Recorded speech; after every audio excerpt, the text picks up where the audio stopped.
frères et mes sœurs bien-aimés,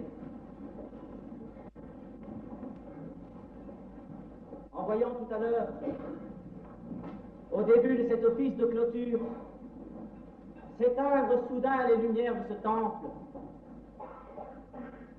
je me suis rappelé un Yom Kippour, lorsqu'il y a 2 ou 3 années, au moment où je prenais la parole dans cette même synagogue, au moment où, pendant l'office de Kippour, l'intensité de la communauté tout entière, la ferveur d'une assemblée recueillie, montée vers Dieu, les éléments de la nature s'étaient déchaînés,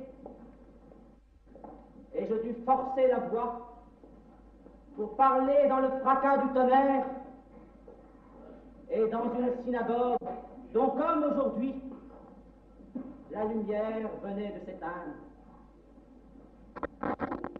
Et il me semble que ce sont justement, mes frères et mes sœurs, des pensées de ce genre qui aujourd'hui nous inspirent, nous tous.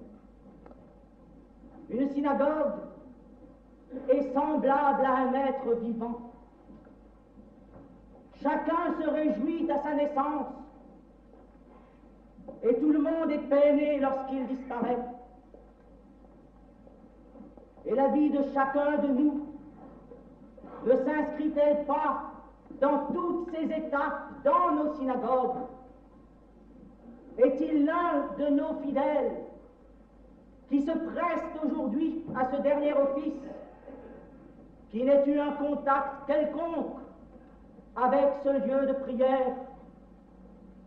Chacun d'entre nous, que ce soit à l'occasion d'une naissance, que ce soit lorsqu'un petit garçon apporte, comme ce matin encore, sa mappe dans cette synagogue, que ce soit plus tard, lorsqu'à l'âge de la bar mitzvah, la famille se réunit dans ce temple pour écouter son enfant pour la première fois monter à la Torah, que ce soit le moment des fiançailles, lorsque nous venons dans cette synagogue écouter le Malchus Ro chanté par l'officiant, ou que ce soit pour les mariages et pour y recevoir la bénédiction nuptiale, que ce soit enfin lorsque les enfants viennent réciter ici le Kaddish pour le deuil de leurs proches.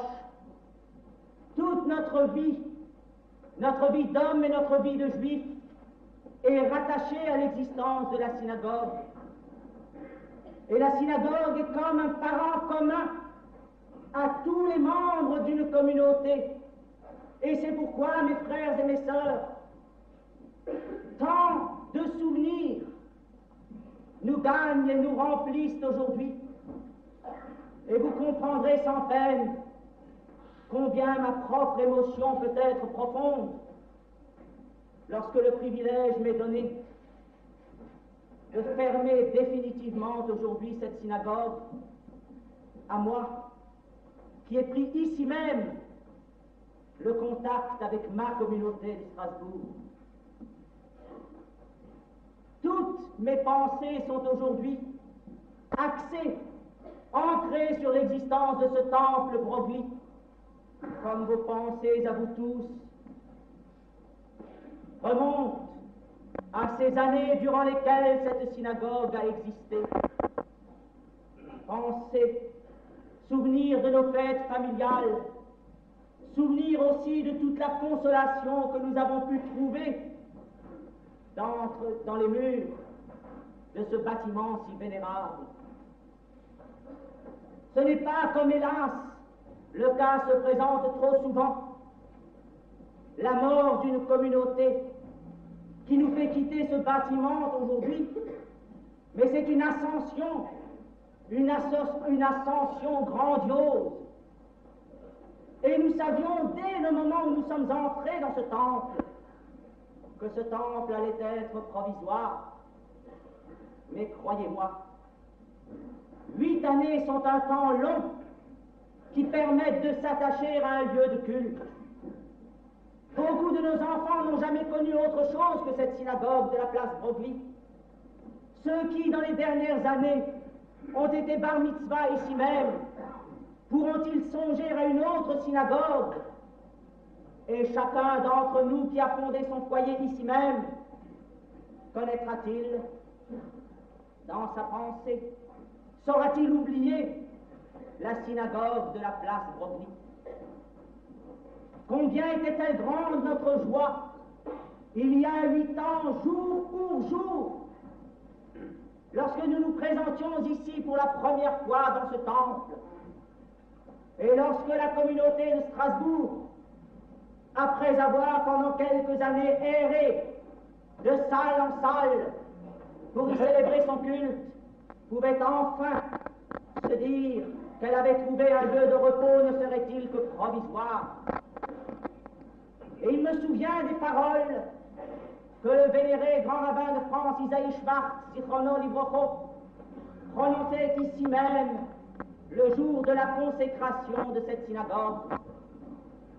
Il évoquait alors l'épisode du retour de la captivité de Babylone, et en pleurant les fastes du temple du quai Kléber disparu, exprimait néanmoins le souhait et sa conviction que nous saurions dans notre communauté remonter le courant et rendre à la communauté de Strasbourg le rang qu'elle avait toujours tenu avant les années de la tourmente. Lorsqu'aujourd'hui nous quittons ce temple, nous pourrons dire que nous n'avons pas déçu les paroles qui, il y a 8 ans, étaient prononcées ici même.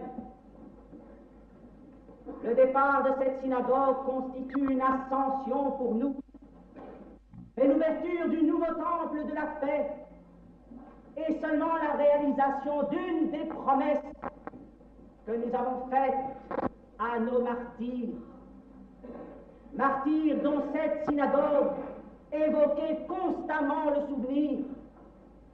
Elle en évoquait le souvenir parce que c'était une synagogue simple, une synagogue où tout devait montrer et témoigner constamment le provisoire.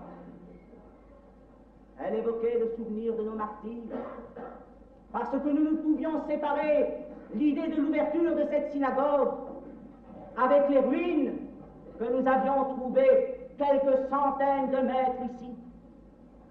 Et lorsque nous quittons aujourd'hui cette synagogue, nous aurons accompli la première promesse faite à ceux qui ne sont plus, celle d'œuvrer de toutes nos forces, chacun dans sa sphère, afin que nous ne fassions pas disparaître le judaïsme dans notre communauté, et qu'au contraire, nous maintenions vivant le flambeau, que nous le transmettions à la génération qui monte, afin que le sacrifice de ceux qui ne sont plus ne fût pas un sacrifice vain.